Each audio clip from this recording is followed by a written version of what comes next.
बीकानेर के महाजन से बड़ी खबर आपको बताते चलें। किसानों ने कृषि मंत्री किरोड़ी लाल मीणा का काफिला रोक दिया है। पल्लू से सूरतगढ़ जाते समय किसानों ने काफिला रोका है।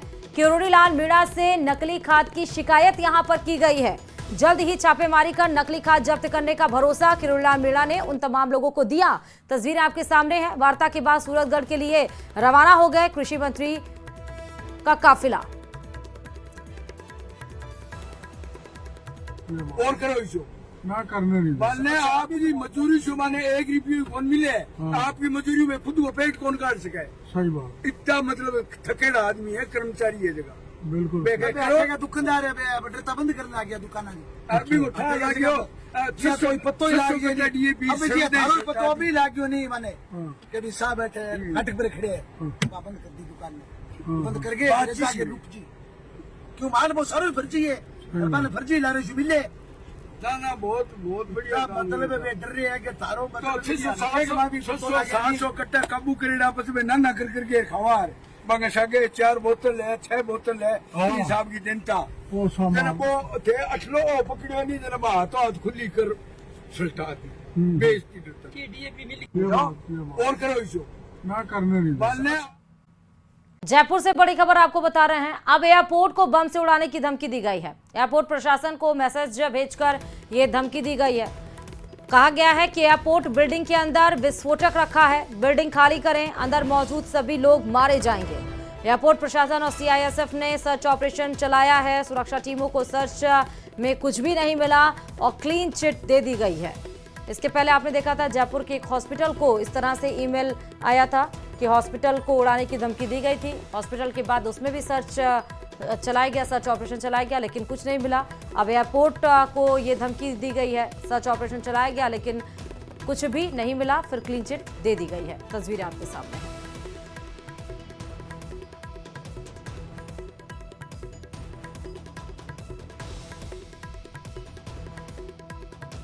जयपुर के इंटरनेशनल एयरपोर्ट पर एक बार फिर से बम की धमकी दी गई। इस धमकी के बाद में एयरपोर्ट पर पूरा सर्च अभियान चलाया गया। यहाँ पर बाकायदा एयरपोर्ट प्रशासन की ओर से पूरे क्षेत्र को खंगाला गया। यहाँ पर वेटिंग एरिया से लेकर के पार्किंग और एयरपोर्ट बिल्डिंग के तमाम क्षेत्रों को सर्च करने के बाद में एयरपोर्ट प्रशासन और सीआईएसएफ ने फिलहाल राहत की सांस ली है। इस तरह के मामले पहले भी पेश आए हैं जिसमें इस तरह की धमकियां दी गई हैं। बताया जा रहा है कि जो मैसेज एयरपोर्ट प्रशासन को दिया गया था उसमें बताया गया था कि यहाँ पर एक्सप्लोसिव रखा गया है, एयरपोर्ट को जल्दी से जल्दी खाली करा लें अन्यथा सभी लोगों की जान जा सकती है। इस धमकी को गंभीरता से लेने के बाद में तमाम क्षेत्रों के अंदर बाकायदा सर्च अभियान चलाने के बाद में अब एक तरह से क्लीन चिट यहाँ पर दे दी गई है और फिलहाल जो एयरपोर्ट प्रशासन है अभी जो अलर्ट मोड पर खुद को बनाए हुए हैं। अरबाज अहमद, न्यूज़ 18 के लिए जयपुर से। समाज का बड़ा हुंकार होने वाला, क्योंकि भरतपुर से यह बड़ी खबर है जब एक बार फिर से आंदोलन की राह पर आपको जाट समाज के लोग नजर आएंगे। जाट समाज की आज हुंकार सभा आयोजित होगी। भरतपुर, डींग, धौलपुर के जाटों की आज यहां पर हुंकार सभा होगी। ओबीसी सूची में आरक्षण देने की मांग, पुराने केस में जो मुकदमे किए गए थे उन्हें वापस लेने की मांग, आज इन मांगों के तहत हुंकार सभा आज जाट समाज की होगी जिसमें 3 जिलों के लोग यानी कि जाट समाज के लोग आज शामिल होंगे। हुंकार सभा में फैसला लिया जाएगा। आज लोगों के पहुंचने का सिलसिला जारी हो चुका है। कई बड़े जाट नेता सभा में शामिल होंगे। हुंकार रैली का नेतृत्व जाट आरक्षण संघर्ष समिति के संयोजक नेम सिंह फौजदार कर रहे हैं। पहली मांग इनकी है कि केंद्र की सरकारी नौकरियों में ओबीसी वर्ग में आरक्षण की।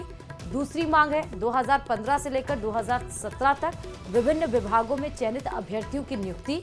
तीसरी मांग है महाराजा सूरजमल कल्याण बोर्ड का गठन। चौथी मांग है पूर्व आरक्षण आंदोलन के दौरान लगे मुकदमों को वापस लेना। और इसमें क्योंकि हम जाट नेता की बात करें इसमें सम्मिलित होंगे तो नागौर सांसद हनुमान बेनीवाल भी इसमें आज हुंकार सभा में आएंगे। साथ ही भरतपुर से सांसद संजना जाटव ने भी केंद्र से आरक्षण देने की मांग की है, तो दोनों सांसद इस हुंकार रैली में भाग लेंगे। आज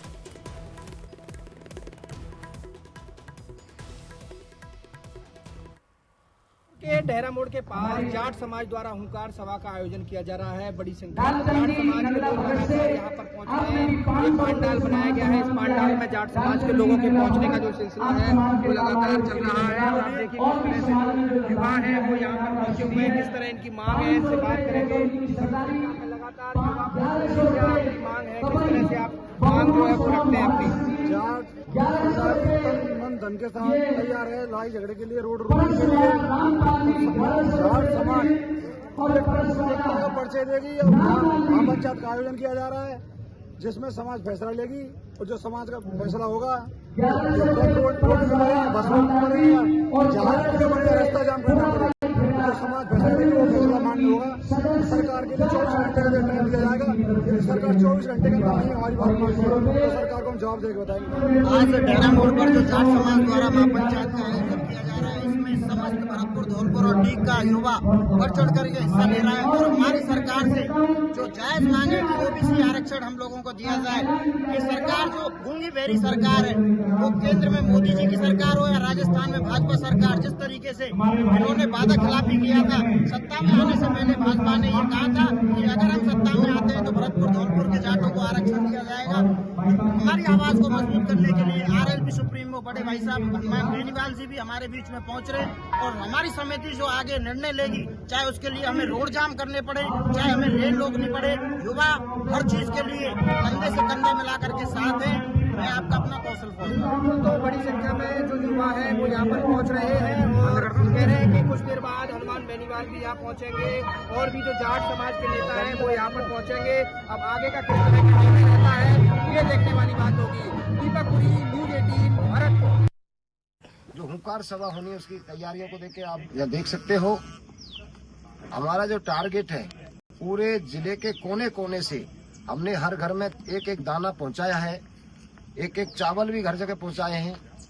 पूरी ताकत के साथ समाज कल संगठित आएगा और जब तक हमारे बच्चों को न्याय नहीं मिलेगा तब तक ये संघर्ष हमारा जारी रहेगा। इस सभा में हमने बाहर से भी भाई हनुमान बेनीवाल जो नागौर से सांसद हैं उनको भी आमंत्रित किया, वो भी आ रहे हैं। ज्यादा जानकारी के साथ संवाददाता दीपक इस खबर पर जुड़ चुके हैं। दीपक, अभी तक कौन बड़ा नेता यहाँ पर पहुंच गया है? जाट समाज की ये हुंकार सभा हो रही है और यहाँ पर ये हुंकार सभा यहाँ पर पहुंचे हैं, लोग यहाँ बैठे हुए हैं। ये पंडाल है, पंडाल में लोग बैठे हुए हैं, जो संयोजक हैं वो लोगों को संबोधित कर रहे हैं। आप देखिए किस तरह से वो लोगों के बीच अपनी बात रख रहे हैं और लगातार भरतपुर के अलावा जो लोग हैं वो यहाँ पर पहुंच रहे हैं और ये पूरा टेंट लगाया गया है। आप देखिए किस तरह की तस्वीर है वो हम आपको दिखा रहे हैं कि किस तरह से लोग यहाँ पर पहुंचे हुए हैं और जो अपनी बात है वो रखेंगे। वो जो हुंकार सभा जो आयोजित की जा रही है, आप देखिए किस तरह से जो अपनी बात है वो रख रहे हैं। नेमसिंह फौजदार ये संयोजक है, ये लोगों को संबोधित कर रहे हैं। इन्होंने अपनी पसंद रखी किस तरह से ये यहाँ पर उनको बोला और अब यहाँ पर जो लोग पहुँच रहे हैं उनके नाम लेकर के सम्मानित किया जा रहा है।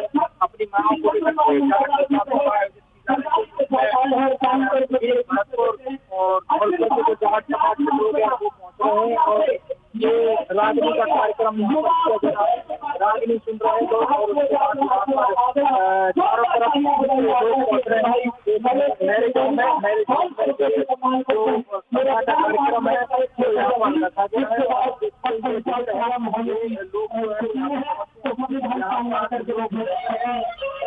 रागनी का प्रोग्राम यहाँ पर लोगों के लिए मनोरंजन के लिए किया जा रहा है, जिससे कि यहाँ पर लोग जो आए हैं उनका, क्योंकि अभी यहाँ पर कई लोग जो है वो पहुंचे हनुमान बेनीवाल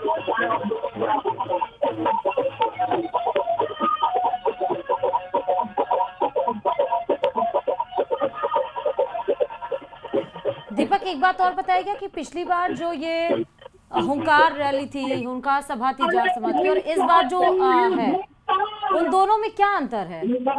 पिछली बार तो सरकार से बातचीत हुई थी ना?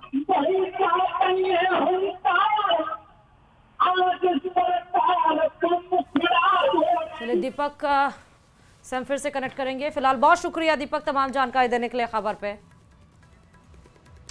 तो एक बार फिर से आंदोलन की राह पर जाट समाज है। 5 मांगों को लेकर आज ये हुंकार सभा जाट समाज की है। जाट नेता के पहुंचने की बड़ी बात यहां पर कही जा रही है। हनुमान